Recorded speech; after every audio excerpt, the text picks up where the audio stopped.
자, 그리고 옆에 계신 분과 인사하실 때에 따라하세요. 부자 되세요. 이렇게 한번 인사하시겠습니다. 부자 되세요. 네. 네.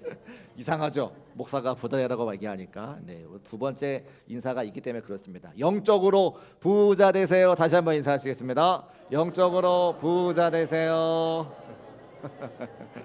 네. 오늘 뭐 말씀 다 잊어버리셔도 그래, 목사님이 영적으로 부자 되라고 했어, 그것만 기억하시면 됩니다.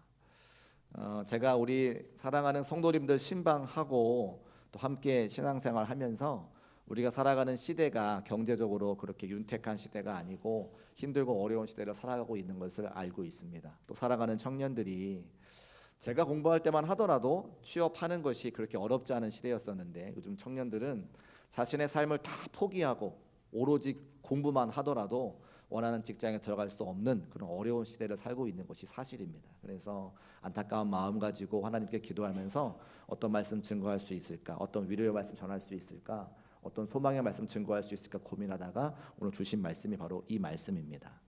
전남 순천에 가면 가난한 농부가 한 분 계셨는데 소작농으로 팔남매를 키우셨다고 합니다. 그러니까 남의 집 농사를 지어서 팔남매를 먹이고 입히고 함께 거느려야 되니까 얼마나 그분의 삶이 힘들고 어려웠을까요? 그런데 이분은 아주 신앙의 모범을 보이시는 분이라 새벽기도도 한 번도 빠지지 아니하시고 주일 성수도 정확하게 하시고 또 굶어 죽어도 내가 11조를 주 앞에 드리리라, 이런 신앙을 갖고 계셨습니다. 그러니까 교회에서 그 분을 너무 신앙의 모범이 되십니다 이렇게 생각하셔서 장로님으로 이제 세워드린 거죠.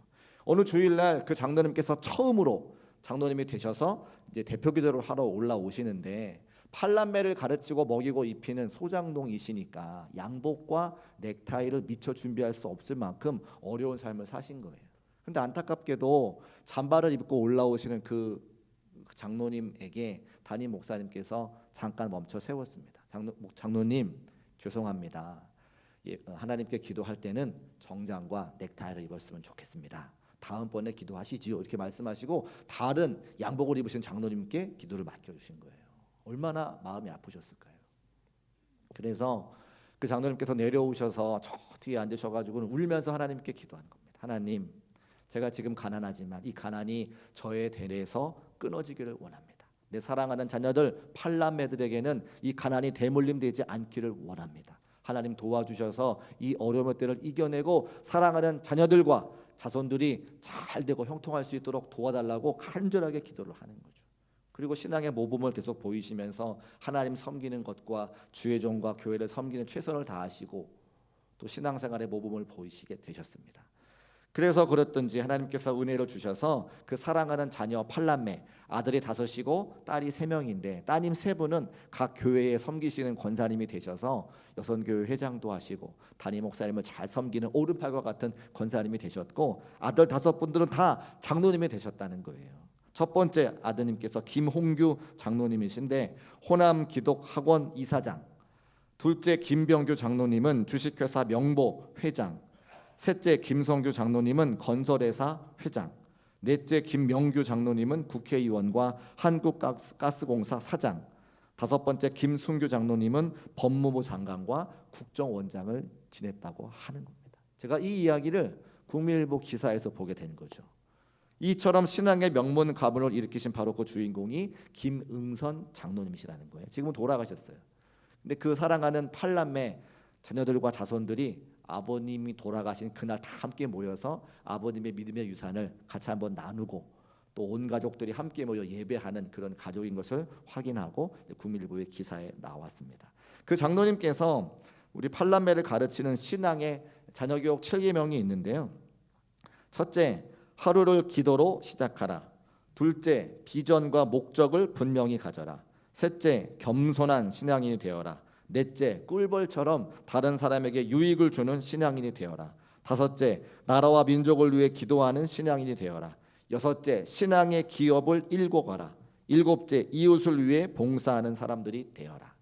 그렇게 새벽기도, 또 주일 성수, 11조, 또 교회를 섬기는 것, 주의 종을 섬기는 모든 일에 본이 되시고 자녀 교육을 위해서 그렇게 힘쓰고 애쓰시다 보니까 하나님께서 복을 안 주실래야 안 주실 수가 없는 거죠. 그래서 많은 사랑하는 팔남매가 다 잘되고 형통하여 하나님께 큰 영광을 올려드리는 그런 인물이 있다고 하는 겁니다. 제가 이 말씀을 드리는 이유는 아이고 부러워라, 배 아프다 이것이 아니라 하나님은 살아계시고 그 김은성 장로님을 사랑하시는 것처럼 우리 모두를 사랑하시니 중국교회 성도들을 사랑하시니 그와 같이 믿음의 명문 가문 되어서 하나님께서 예비하신 복과 은혜가 여러분의 가문과 가정과 함께 하시기를 주님의 이름으로 축복합니다. 제가 이것 때문에 말씀을 드린 거예요. 저는 분명히 믿습니다. 하나님께 기도하면 하나님께서 반드시 우리의 자녀들과 자손들에게 복을 주신다. 제가 부목사로 사역을 시작하면서 열심히 했습니다. 개척교회 다닐 때는 사람 없다는 핑계대고 돈 없다는 핑계대고 주의 일 열심히 안 했거든요. 부목사로 사역하러 가니까 교회에 재정도 있고 사람도 있고 준비가 다 돼 계시더라고요. 제가 핑계할 수 없어서 열심히 사역했습니다. 새벽기도 나와서 말씀 준비하고 밤 늦게까지 집에 가지 않으니까 한참 아이들이 어릴 때인데 아이들이 깨어있는 걸 잘 보지를 못하는 거예요. 잘 때 나와서 잘 때 들어가니까요. 그러니까 그게 좀 마음에 안타까움이 있었습니다. 하나님께 기도했어요. 하나님, 저도 워라벨이 필요합니다. 주의 종이지만 일할 때는 일하고 쉴 때는 쉴 수 있게 해주시고 9시에 출근해서 6시에 퇴근할 수 있도록 해주세요 라고 기도를 드렸는데 하나님께서 하셨던 말씀, 내가 너보다 너의 아이들을 더 사랑한다 말씀해 주셨습니다. 저도 아이들을 사랑하지만 저의 삶에 일과 삶의 밸런스를 맞춰서 퇴근하고 또 집에 들어가서 아이들을 사랑해주기 원해서 그런 기도를 드렸건만 하나님께서는 내가 그 아이들을 너보다 더 사랑한다 말씀해 주셨습니다. 제가 그때 그 응답을 받고 저보다 더 사랑하시는 하나님께 아이들을 맡겨드리고 나와서 열심히 사역하다 보니까 어느 순간 이 자리에 서 있게 되었습니다. 여러분, 여러분의 사랑하는 자녀들을 진심으로 사랑하시지만 하나님이 여러분보다 더 사랑하시는 것을 믿으시기를 주의 이름으로 축복합니다. 그래서 내가 주 앞에 충성하고 주 앞에 열심히 기도로 쌓아 놓으면 하나님께서 그 자녀들을 더 사랑하시기 때문에 복 주시고 은혜로 인도하신다고 하는 거예요. 저는 이 믿음을 분명히 갖고 있는데 사랑하는 여러분들에게도 이 믿음이 분명하시기를 주님의 이름으로 축복합니다. 그들을 사랑하지 말라는 말이 아니에요. 그들을 사랑하되 하나님을 더 먼저 사랑하고 하나님께 기도로 심어 놓으면 우리가 사랑하는 것 그 몇 배로 우리 사랑하는 자녀들과 자손들을 축복하신다고 하는 말씀을 드리고 싶으신 거죠. 왜 그렇게 우리를 축복하기를 원하시느냐? 하나님이 바로 사랑이시기 때문입니다. 같이 한번 따라 하실까요? 하나님은 사랑이시다. 그렇습니다. 하나님은 사랑이시죠. 요한일서 4장 8절과 16절 말씀에 기록되어져 있어요. 또 그에 대해서 수많은 성경이 우리에게 증거하고 있습니다. 우리가 다 잘 아는 말씀 요한복음 3장 16절 말씀 같이 한번 암송해 보실까요? 시작. 하나님이 세상을 이처럼 사랑하사 독생자를 주셨으니 이는 그를 믿는 자마다 멸망하지 않고 영생을 얻게 하려 하심이라. 아멘. 무슨 말씀입니까? 우리를 사랑하신다는 말씀이시죠. 로마서 5장 8절 말씀, 우리가 아직 죄인 되었을 때에 그리스도께서 우리를 위하여 죽으심으로 하나님께서 우리에 대한 자신의 사랑을 확증하셨느니라. 우리를 사랑하실 때 증거로 보여주셨다는 거예요. 누구를요? 예수 그리스도를 증거로 보여주실 만큼 우리를 사랑하시는 분이 바로 우리 하나님이시라고 하는 거죠. 우리를 사랑하시기 때문에 우리가 이 땅 가운데 삶이 잘 되고 형통하기를 하나님이 가장 바라십니다. 우리가 행복하기를 하나님이 가장 바라신다고 하는 거죠. 우리 그런 의미에서 다시 한번 인사하실 때에 하나님의 은혜로 행복하세요 인사하시겠습니다. 하나님의 은혜로 행복하세요. 얼마나 우리가 행복하기를 원하시냐면 성경의 처음과 마지막을 복 주시겠다고 말씀해 놓으세요. 창세기 1장 28절 말씀에도 인간을 창조하시고 너로 말미암아 복의 근원이 되게 하시겠다는 말씀을 주시고요. 요한계시록 1장 3절 말씀에 신약 성경의 맨 마지막에 이 예언의 말씀을 읽는 자와 듣는 자와 그 가운데 기록된 것을 지키는 자는 복이 있나니라고 기록하고 계시잖아요. 하나님 말씀 듣고 그 말씀 묵상하고 지키는 사람에게 복이 있다 말씀하시는 거예요. 성경을 시작하면서 복 주시겠다고 하시고 성경을 마치면서 복 주시겠다고 하시고 왜요? 우리를 사랑하시기 때문에. 또 구약의 율법의 말씀 신명기 말씀에도 이렇게 기록하고 있는데요. 10장 13절 말씀 우리 같이 한번 읽어보겠습니다. 시작. 내가 오늘 네 행복을 위하여 내게 명하는 여호와의 명령과 규례를 지킬 것이 아니냐. 아멘. 여호와가 말씀하시는 명령과 규례를 지켜 행하면 행복하게 하시겠다. 행복하게 하시겠다. 행복하게 하시겠다는 말씀인 거죠. 그래서 저는 사랑하는 성도님들이 얼굴에 검은 빛으로 들어오셨다가 나가실 때는 천국같이 환한 빛으로 나가시는 것을 소원하며 주의 말씀을 전하고 있습니다. 여러분 지금 얼굴은 다 그러세요. 그런데 하나님 말씀 듣고 은혜 받고 회복되어져 환하게 웃고 돌아가실 수 있는 여러분 되시기를 주님의 이름으로 축복합니다. 그게 우리가 예수 믿는 이유예요. 그게 우리가 예수 믿는 교회 다니는 이유라고 하는 겁니다. 왜 걱정하십니까? 왜 염려하십니까? 하나님이 우리를 사랑하시고 하나님이 우리를 자녀 삼아 주시고 그 증거로 독생자 예수 그리스도의 풍성함과 부요하심을 주신다고 하시는데 왜 걱정하시고 왜 염려하신다고 하는 거예요? 제가 여기 올라와서 때로는 울 때도 있습니다만 우는 이유가 뭡니까? 하나님의 은혜가 너무 감사하니까 눈물 나는 거지 저의 삶이 힘들고 어려워서 우는 게 아니에요. 오해하지 마세요. 제가 설교할 때 언제 제가 찡그리고 설교합니까? 늘 웃으면서 설교하잖아요. 왜 그렇습니까? 저는 분명한 하나님의 은혜를 알기 때문에 그렇습니다. 저의 삶이 때로는 여러분의 삶과 마찬가지로 힘들고 어려운 여러 가지 일들이 있지만 저에게 이 말씀 저 말씀 하시는 수많은 분들이 있지만 하나님의 사랑이 분명하기 때문에 제가 그 하나님의 사랑 하나 붙잡고 오늘도 즐겁고 행복하게 하나님의 말씀 전하고 그 하나님과 동행하며 삶의 자리마다 승리를 거둘 수 있다는 거예요. 여러분 저도 그렇게 살아가는데 저보다 훨씬 뛰어나시고 훨씬 더 우아하시고 훨씬 더 많이 배우신 여러분들께서 왜 걱정하며 살아가십니까? 하나님의 은혜가 분명하여져 기쁘고 행복하고 형통한 삶 사시기를 주님의 이름으로 축복합니다. 그 말씀이 우리가 오늘 함께 읽은 고린도후서 8장과 8장 9절 말씀에 기록되어져 있어요. 다시 한번 읽어볼까요? 시작. 우리 주 예수 그리스도의 은혜를 너희가 알거니와 부요하신 이로써 너희를 위하여 가난하게 되심은 그의 가난함으로 말미암아 너희를 부요하게 하려 하심이라. 아멘. 우리를 사랑하셔서 이 땅 가운데 삶을 행복하게 원하시는 바로 그 하나님 아버지께서 어떤 방법으로 우리를 행복하게 하시느냐? 독생자 예수님을 보내두셔서 예수님을 가난하게 하시고 그 가난함의 문제를 해결하여 우리를 부유하게 만들어 주셨다고 하는 겁니다. 이 은혜의 사실이 믿음으로 고백되어지는 저와 여러분 되시기를 주의 이름으로 축복합니다. 가난은 여러 가지로 표현할 수 있는 것 같아요. 영적인 가난도 있고 이 땅 가운데 물질적인 가난도 있을 수 있습니다. 물론 제가 이 땅 가운데 삶에서 물질이 필요 없다 드리는 말씀은 아닙니다. 저도 돈 좋아합니다. 돈이 있어야 살죠. 왜 그렇습니까? 아이들이 3명이나 있잖아요. 아마 새 자녀를 키우신 분들은 아실 텐데요. 쌀을 사요. 뒤돌아서면 쌀이 없어졌습니다. 과일을 사요. 나갔다 오면 과일이 없어졌습니다. 냉장고에 있는 그 과일 어디 갔어? 물어보면 애들이 다 먹었다는 거예요. 좀 치사하지만 저희 방에 몇 개씩 갖다 놓기도 합니다. 그러니까 성도들의 삶의 자리에 무엇이 필요한지 제가 너무 잘 알고 있는 거예요. 물질이 있어야 삽니다. 건강이 있어야 삽니다. 또 권세가 있어야 삽니다. 도우심이 있어야 사는 거예요. 그러니까 이 세상을 살아가면서 오직 하늘의 것만 바라봅시다. 이렇게 말하는 목사 아니에요. 이 땅의 것이 필요하죠. 그런데 필요한 그것보다 먼저 구해야 될 것이 있다는 것을 말씀드리기 위함인 거예요. 여러분, 우리 여성분들 샤넬 백 좋아하시죠? 그런 표정 짓지 마세요. 좋아하는 거 다 알아요. 샤넬 백을 누가 선물로 주신다 생각해 보세요.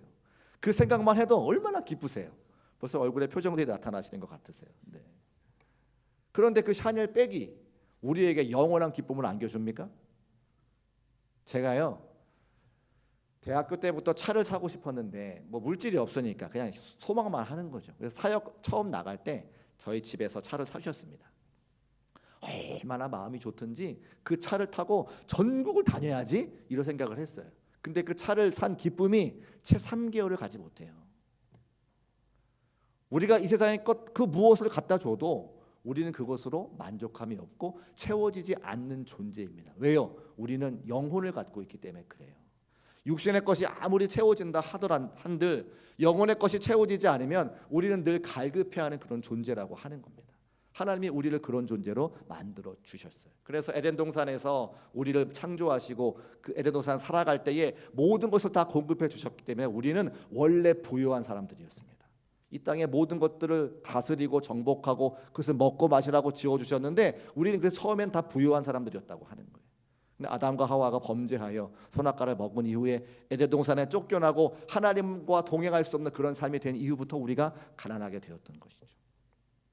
예수님께서는 그 가난의 문제를 해결하기 위해서, 영적인 교통의 문제를 해결하기 위해서 우리의 친히 제물이 되어주시고 그 구속의 은혜로 우리가 구원받아 하나님의 부요함을 누리게 된 것을 믿음으로 고백하는 저와 여러분 되시기를 주의 이름으로 축복합니다. 예수님께서 그 가난의 문제를 해결하시기 위해서 하늘 보좌를 버리시고 영광 받으신 그분이 인간의 몸을 입고 이 낮고 천한 곳에 찾아오신 거예요. 얼마나 가난하셨냐면 누가복음 9장 58절 말씀에 여우도 굴이 있고 공중에 새도 집이 있는데 인자는 머리 둘 곳이 없다고 말씀하십니다. 왜 그렇습니까? 우리의 가난의 문제를 해결하시기 위해서 친히 그 가난의 문제를 몸소 겪으시고 그 문제를 해결해 주시기 위해서 머리 누일 곳도 없는 곳에 살고 계시는 거죠. 그 말씀이 우리가 함께 읽은 고린도후서 8장 9절 말씀에 기록되어져 있죠. 우리 주 예수 그리스도의 은혜를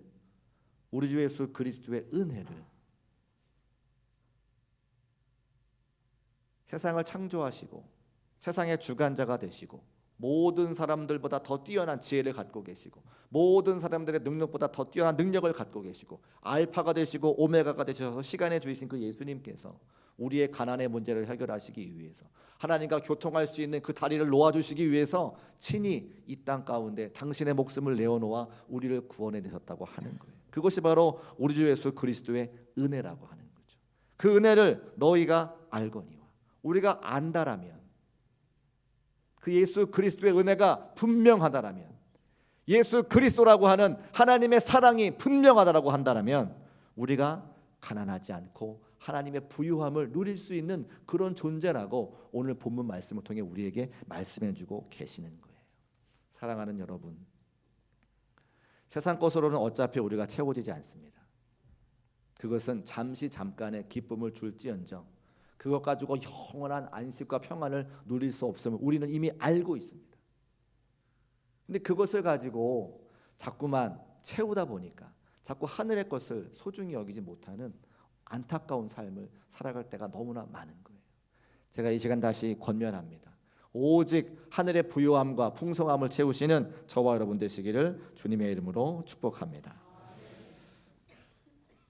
리펑이라고 하는 사람이 부자들의 좋은 생각, 좋은 습관이라고 하는 책을 지었는데 아마 그 안에 우리에게 물질이 어떤 존재인지를 알려주기 위한 지어낸 이야기인 것 같아요. 아버지와 아들이 강가를 산책하고 있었습니다. 그런데 아버지가 그만 발을 헛디뎌서 강물에 빠지고 말았습니다. 근데 아들도 수영을 못하고 아버지도 수영을 못하니까 사람 살려주세요 그냥 외치고만 있는 거예요. 근데 마침 반대편에서 젊은 남자가 한 명 건너와서 아저씨, 아버지가 빠졌는데 구원해 주세요. 제가 살해하겠습니다. 그러니까 이 사람이 물에 빠지면 자신의 옷이 젖을 것 같으니까 그러면 $100 주세요. 이렇게 이야기를 하는 거예요. 그러면 우리 같으면 $100 아니라 $500, $1000를 주더라도 아버지를 건져내야 되는 게 맞잖아요. 근데 그 아들이 거기서 $100가 너무 많은데 $70면 안 되겠습니까? 이렇게 이야기를 했다는 거예요. 더 놀라운 사실은 물에 빠져 호적되고 있는 그 아버지가 $70 많아, $50만 줘. 웃으시죠? 지어낸 이야기겠죠. 그 아버지가 죽었을까요? 죽었습니다. 물질을 우리가 어떻게 생각하는지를 이야기하는 거죠.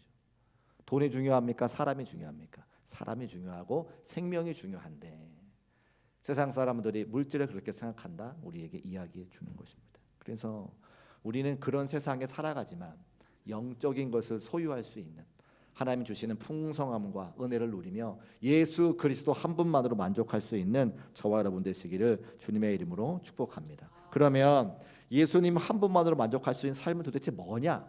이렇게 궁금한 거잖아요. 제가 살아온 경험에 의하면 하나님 말씀에 의하면 잠언 15장 16절과 17절 말씀이 우리에게 답을 줄 수 있는 것 같아요. 잠언 15장 16절과 17절 말씀 화면에 올려두시고 같이 한번 읽어보겠습니다. 시작. 가산이 적어도 여호와를 경유하는 것이 크게 부하고 번뇌하는 것보다 나으니 채소를 먹으며 서로 사랑하는 것이 살찐 소를 먹으며 서로 미워하는 것보다 나으니라. 아멘. 두 가지를 우리에게 제시합니다. 첫 번째, 여호와를 경외하는 것. 두 번째, 서로 사랑하는 것. 같이 한번 따라 하실까요? 여호와를 경외하는 것, 서로 사랑하는 것. 그렇습니다. 성경이 우리에게 제시하는 영적인 부요함과 풍성함을 누리며 살아갈 수 있는 비결은 여호와 하나님을 경외하는 것과 서로 사랑하는 것에 있다는 거예요. 크게 부하면서 물질이 아무리 많아도 번뇌하는 것은 소용이 없는 삶이다. 고기를 먹지 못하고 채소를 먹는 삶이라 할지라도 서로 사랑하는 것이 우리가 영적인 부유함을 누리는 삶이라고 우리에게 제시하고 있습니다. 저는 이 말씀이 여러분의 결단이 되시기를 주님의 이름으로 축복합니다. 우리가 하나님을 진심으로 예배할 때에 하나님은 날마다 하나님의 말씀으로 우리가 오늘 하루의 삶을 이겨낼 수 있는 위로를 주시고 소망을 주시죠. 내 삶은 변화하지 않지만 하나님의 말씀을 들으면 내 삶 가운데 소망이 생겨서 위로와 은혜가 있어서 그 어려움의 삶을 이겨가고 걸어갈 수 있는 그런 은총을 주신다고 하는 거예요. 그 여호와를 경외하는 것, 예배하는 것이 우리에게 대안이 될 수가 있습니다. 두 번째, 서로 사랑하는 것. 누구와 사랑하실 겁니까? 사랑하는 성도들과 사랑하고 사랑하는 가족들과 사랑할 수 있는 저와 여러분 되시기를 주님의 이름으로 축복합니다. 제가 목사이기 때문에 장례를 많이 인도하게 되는데 사랑하는 성도님들이 살아 계실 때 임종 예배를 드리는 경우가 종종 있어요. 그러면 제가 예배를 드리면 궁금한 게 있습니다. 젊으니까요. 한평생 오랫동안 살아오시면서 인생의 지혜를 제가 궁금하니까 뭐가 가장 후회가 되세요? 장로님, 권사님, 이만큼 인생을 살아오셨는데 이제 하나님 품에 가실 때가 얼마 남지 않았는데 뭐가 가장 후회가 되세요? 제가 여쭤봅니다.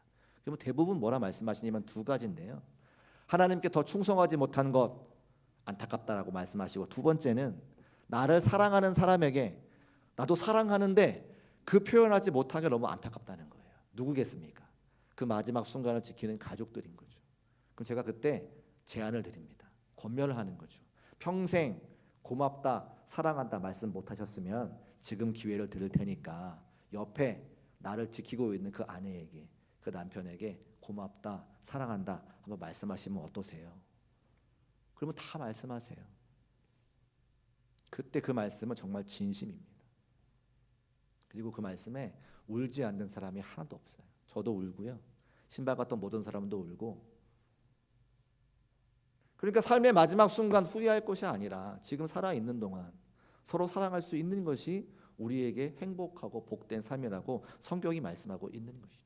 생명이 있는 그날 하나님 앞에 전심으로 예배하는 것이 우리에게 복된 삶이다, 행복한 삶이다 말씀하고 있는 거예요.